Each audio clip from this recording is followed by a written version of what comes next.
BMCVTC Hindi इस channel के video देखने के बाद हमें क्या करना है? बहुत आसान सी बात है बच्चों। हमें सबसे पहले वीडियो के डिस्क्रिप्शन बॉक्स में जाना है और उसमें कुछ आसान से प्रश्न दिए गए हैं जिसका वीडियो आपने अभी देखा है और उसे हल करने का प्रयास कीजिए।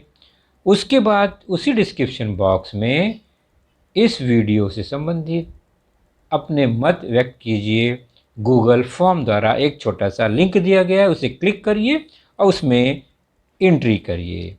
और अंत में जाते जाते हमें इस चैनल को लाइक करना है, सब्सक्राइब भी करना है ताकि आने वाले वीडियो की जानकारी आपको मिलती रहे। तो है ना आसान सा काम? चलिए देखते हैं अपना वीडियो।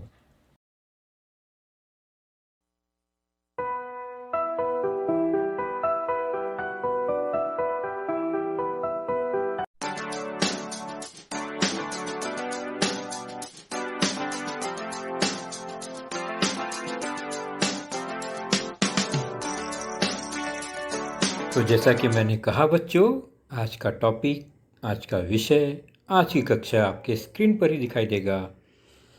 तो हमारी आज की कक्षा है कक्षा छठी और हमारा आज का विषय है गणित। गणित विषय के अंतर्गत आज हम जिस पाठ पर चर्चा करेंगे वह पाठ है आपके पाठ्य पुस्तक से पाठ दूसरा, इंटीजर्स अर्थात पूर्णांक संख्याएं।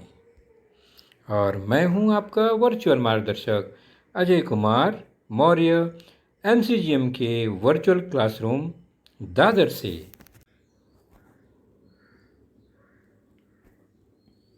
चलिए शुरू करते हैं। पहले जो संख्याएं हमने अब तक जाना है, संख्या समूहों को हमने जाना है।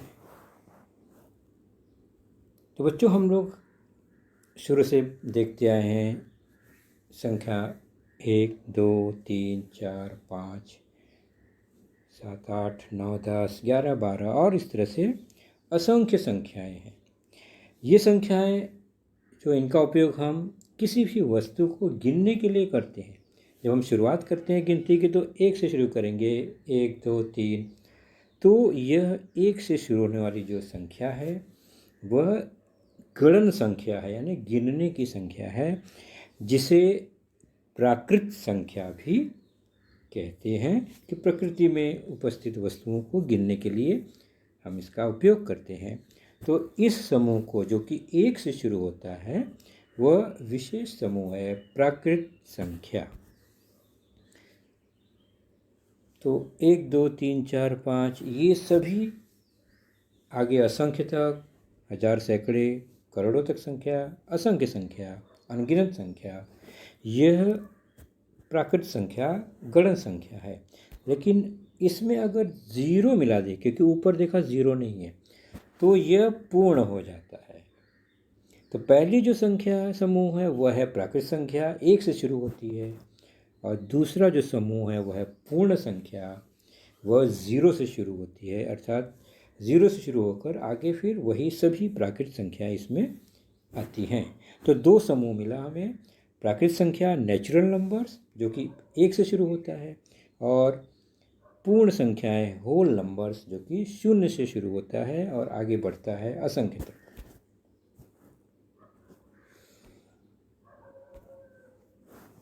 अब आगे चलते हैं, हम नई संख्या समूह को जानकारी लेते हैं। नए संख्या समूह की वह है पूर्णांक संख्याएं। वो क्या होता है? तो अभी हमने जो संख्या देखी प्राकृत संख्या 1 से शुरू होकर, वह सभी बच्चों धनात्मक संख्याएं कहलाती हैं, यानी प्लस पॉजिटिव नंबर्स है। उसमें एक नंबर जुड़ गया 0, तो धनात्मक और 0 अभी हमने देखा जो कि पूर्ण होता है। लेकिन अगर उसमें ऋणात्मक संख्याएं, नेगेटिव नंबर्स भी जुड़ जाएं, देखिए नेगेटिव नंबर्स है यानी ऋण 1, ऋण 2, ऋण 3, -1, -2, -3, और ऐसी ऋणात्मक संख्याएं कितनी हो सकती है? असंख्य हो सकती है। और पहली ऋणात्मक संख्या कौन सी है यहाँ पर? -1 दिखाई दे रहा है। तो 3 यहाँ समूह दिखाई दे रहे हैं, एक धनात्मक पॉजिटिव नंबर्स, दूसरा शून्य, तीसरा ऋणात्मक नेगेटिव नंबर्स। तो ये धनात्मक, शून्य, ऋणात्मक, इन तीनों समूहों को मिला देंगे तो बन जाता है पूर्णांक संख्याएं। तो धनात्मक संख्याओं, शून्य और ऋणात्मक संख्याओं को मिलाकर जो संख्या समूह बनता है उसे पूर्णांक संख्या समूह कहते हैं, इंटीजर्स कहते हैं। जैसे यह धनात्मक संख्याएं, शून्य और ऋणात्मक संख्याएं, इन सभी को मिला देने पर जो समूह बनेगा वह है पूर्णांक संख्याएं, पूर्णांक संख्या समूह। इसको हम एक ग्राफ चित्र द्वारा समझने का प्रयास करते हैं कि मान लीजिए एक ग्रुप है, समूह है, वह है प्राकृतिक संख्याओं का, नेचुरल नंबर्स का, और उसकी शुरुआत 1 से होती है। इसको n द्वारा दर्शाते हैं, n नेचुरल नंबर से। तो उसकी शुरुआत 1, 2 से शुरू होती है और असंख्य तक जाती है। उसके बाद हमने देखा अगर इसमें 0 मिल गया तो ये एक नया समूह बन जाता है। कुल मिलाकर क्या बन जाता है? एक नया समूह, और वो है पूर्ण संख्याएं। हमने देखा ना, 0 से शुरू होकर और आगे 1 2 3 4 होल नंबर्स, जिसे हम W अक्षर द्वारा दर्शाते हैं।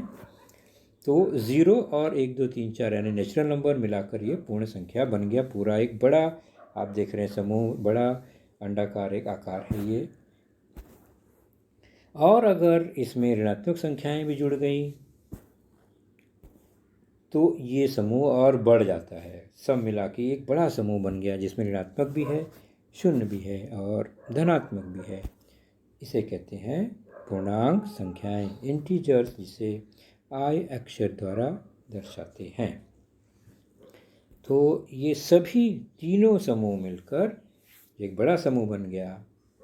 यह है पूर्णांक संख्याएं या पूर्णांक संख्या समूह, इंटीजर्स।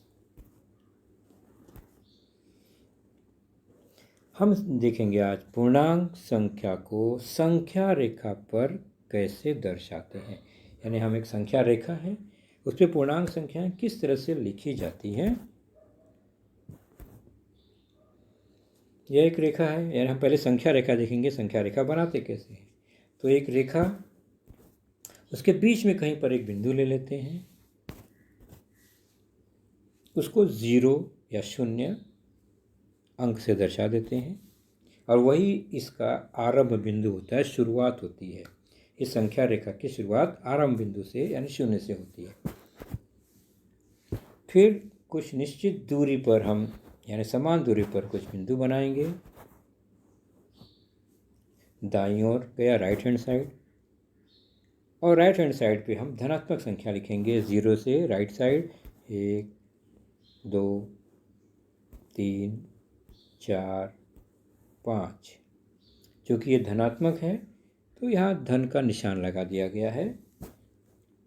उसी प्रकार ये दाईं ओर की संख्या हो गई, 5 के आगे असंख्य, संख्या असीमित है तो संख्याएं हम, रेखा असीमित है तो संख्याएं भी हम असंख्य ले सकते हैं जितनी आवश्यकता होगी। और राइट हैंड साइड ये संख्या बढ़ती जाती है, और ये सभी धनात्मक संख्याएं हैं। 0 से राइट साइड की सभी संख्याएं धनात्मक होती हैं। उसी प्रकार 0 से लेफ्ट में जाएं, उसी अंतर पर हम बिंदु बनाते जाएं, तो उसका जो निर्देशांक है या अंक है वह -1 -2 -3 -4 -5, यानी हम लेफ्ट हैंड साइड जाएंगे, बाईं ओर जाएंगे तो संख्याएं जो है वो घटती जाती है, छोटी होती जाती हैं।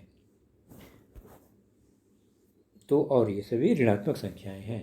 तो 0 से लेफ्ट में ऋणात्मक, 0 के राइट में धनात्मक संख्याएं होती हैं। तो यह जो आप देख रहे हैं रेखा, जिस पर बिंदु हैं, अंक लिखे गए हैं, इसे कहते हैं संख्या रेखा।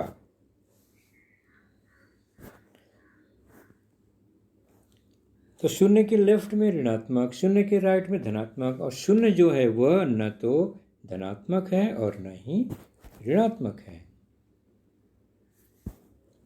और यदि किसी संख्या के सामने धन चिन्ह प्लस जो सिंबल है वह न लगा हो तो वह धनात्मक ही संख्या होती है। जैसे अगर 6 है और +6 है, धन 6 है, तो दोनों का एक ही अर्थ होता है। तो +6 और 6 दोनों समान ही हैं। चलिए अब एक संख्या रेखा पर हम संख्या कैसे खोजेंगे। तो संख्या रेखा बनी है, 0 से राइट साइड में धनात्मक संख्या, 0 से लेफ्ट साइड में ऋणात्मक संख्या, समान दूरी पर सभी संख्याएं क्रम से लिखी गई हैं और हमें इसमें -4 और +5 खोजना है। तो आप कैसे खोजेंगे? 0 से राइट में धनात्मक को खोजना है, 0 से लेफ्ट में ऋणात्मक को खोजना है। और हम देखते हैं कि 0 से लेफ्ट में 4 अंतर दूरी पर -4 संख्या मिल गई और 0 से राइट में 5 अंतर दूरी पर +5 संख्या मिल गई। इस तरह हमने संख्या रेखा पर ये 2 संख्या खोज लिया।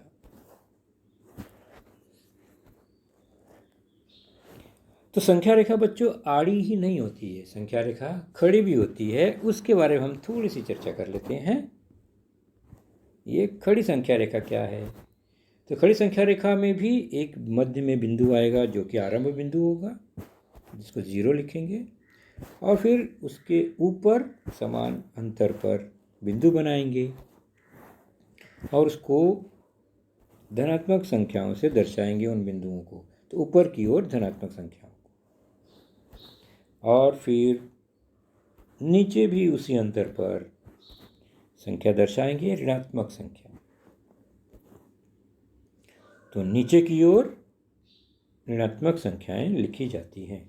तो खड़ी संख्या रेखा में ऊपर धनात्मक संख्या 0 से और 0 के नीचे हो जाए वो ऋणात्मक दर्शाता है। 0 के ऊपर यानी धनात्मक संख्या, 0 के नीचे ऋणात्मक संख्या होती है। तो चलिए इसी संख्या रेखा पर आधारित और धनात्मक ऋणात्मक संख्याओं को हमने जो समझा उस पर आधारित एक प्रश्न लेते हैं कि संख्या धनात्मक है या ऋणात्मक, देखकर बताना है। तो यह है ऋण 5 -5, ये क्या है? ऋणात्मक संख्या है। तो ऋण का निशान लगा है तो वह ऋणात्मक ही होगा। +55 धनात्मक संख्या, ओनली 5 कोई निशान नहीं लगा है तो भी यह धनात्मक संख्या। -35 ऋणात्मक संख्या, नेगेटिव नंबर। +47 धनात्मक संख्या, पॉजिटिव नंबर। -100 ऋणात्मक संख्या, नेगेटिव नंबर।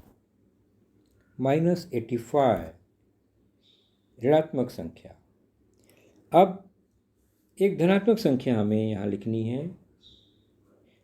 पहले हमने संख्या देखी, आपने धनात्मक ऋणात्मक पहचाना। अगर मैंने लिखा है ऋणात्मक संख्या तो वहाँ क्या होना चाहिए? अगर लिखा है धनात्मक संख्या तो उसके बगल में बॉक्स में हम कौन सी संख्या लिखेंगे?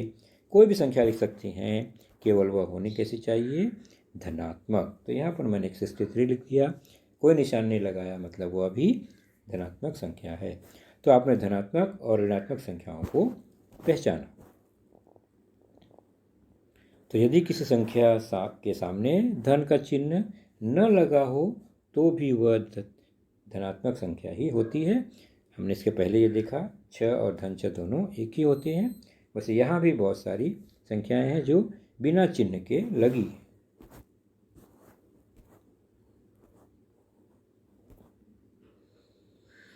अब नीचे यहाँ पर कुछ शहर के नाम और उनके तापमान दिए गए हैं। यह प्रश्न आपके पुस्तक में भी है। चिन्हों का उपयोग करके उनके तापमान का लेखन करना है। कैसे करते हैं देखिए। स्थान है शिमला, लेह, दिल्ली, नागपुर, और उनका जो तापमान है वह है 0 डिग्री सेंटीग्रेड के नीचे 7 डिग्री सेंटीग्रेड। लेह का तापमान है 0° के नीचे 12°। तो अंश सेल्सियस 0 डिग्री सेंटीग्रेड दोनों एक ही है। दिल्ली का तापमान 0° के ऊपर 22° है और नागपुर का तापमान 0° के ऊपर 31° है। तो कैसे लिखेंगे इसको संकेत में? पहले को हमने -7 अंश सेल्सियस क्यों लिखा? क्योंकि देखिए ऊपर लिखा है 0 के नीचे, और आपने खड़ी संख्या रेखा में देखा जो नीचे होगा अगर 0 से तो वो ऋणात्मक संख्या होगी, तो इसलिए यह -7 डिग्री सेंटीग्रेड। दूसरे लेह में भी वहाँ नीचे शब्द है, इसलिए -12 डिग्री सेंटीग्रेड। दिल्ली में आप देख रहे हैं वहाँ ऊपर शब्द लिखा है, इसका मतलब ये 22 डिग्री सेंटीग्रेड है, ये ऋणात्मक नहीं होगा, नेगेटिव नंबर नहीं होगा। और नागपुर का भी है 0 के ऊपर 31, मतलब 31 डिग्री सेल्सियस या 31 डिग्री सेंटीग्रेड, यह इसका लेखन हुआ। तो चाहे प्लस लगा के लिखिए, चाहे बिना प्लस लगाए बिना चिन्ह लगाए लिखें, दोनों का अर्थ एक ही है। के ऊपर होगा तो धनात्मक, के नीचे होगा तो ऋणात्मक, ये हमने अभी देखा। चलिए प्रश्न संग्रह 4 का प्रश्न है, संख्या धनात्मक है ऋणात्मक, यह आपको स्वयं ही पहचानना है। संख्या को देखते जाइए और पहचानते जाइए, और अपने नोटबुक में इसके उत्तर को इसके नीचे लिखिए। हर संख्या के नीचे वह धनात्मक है या ऋणात्मक, यह हमें पहचान कर लिखना है।